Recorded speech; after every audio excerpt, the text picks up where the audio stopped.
let's start with one from Bader's father-in-law, Pete Saylor.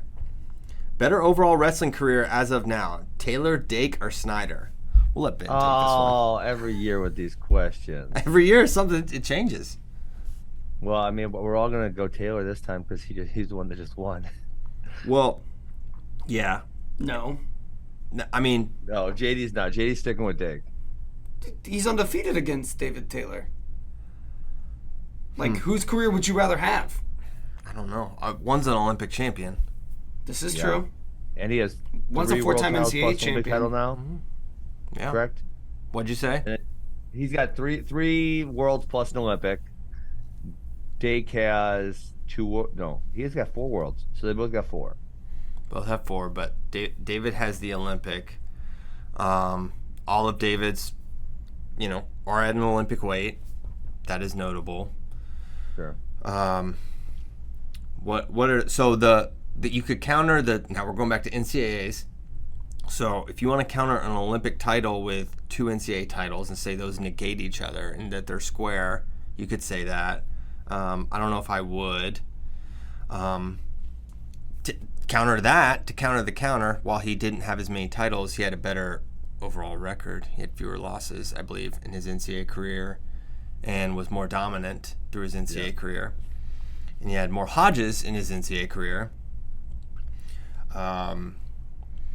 For Dake, they made the team at like the literal same day. So they've been started making teams more recently. Another point for David is he really hasn't lost since other than the Yazdani loss, he has 1 loss. Dake has a Sidikoff loss and the Cotty loss. And then what else? Nothing really else since it. So 1 loss really separates them. It's really tough, but I guess we're talking a lot about Taylor Dake. Are you throwing Snyder out of this conversation? Well, I feel like this weekend you probably are. Yeah. Depends on what Tejudinov goes off and does too. Yeah. As of right now. Yeah. Well, Kyle only has 3 world titles, correct? Yeah, 15, 16, 17. Oh, no, last year.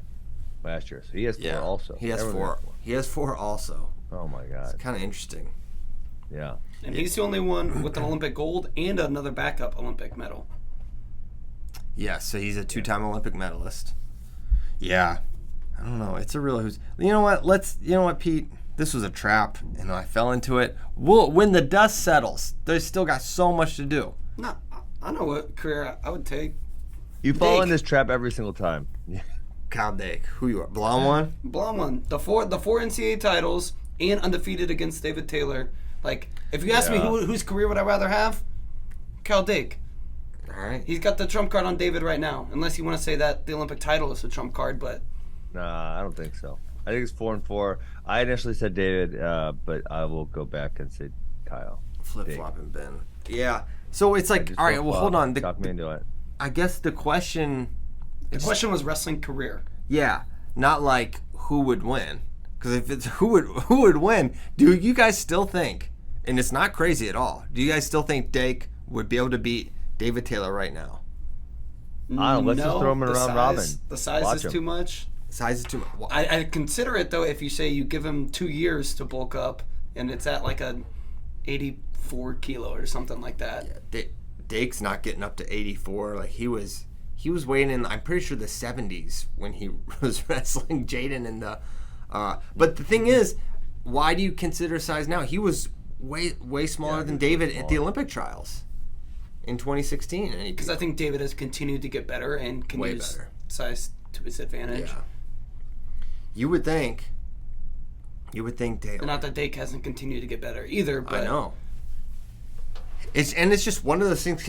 Does Dake just have the one... It's crazy. No one else can slow this guy down. David is just a runaway train against literally everyone. It's a good song. It's insane.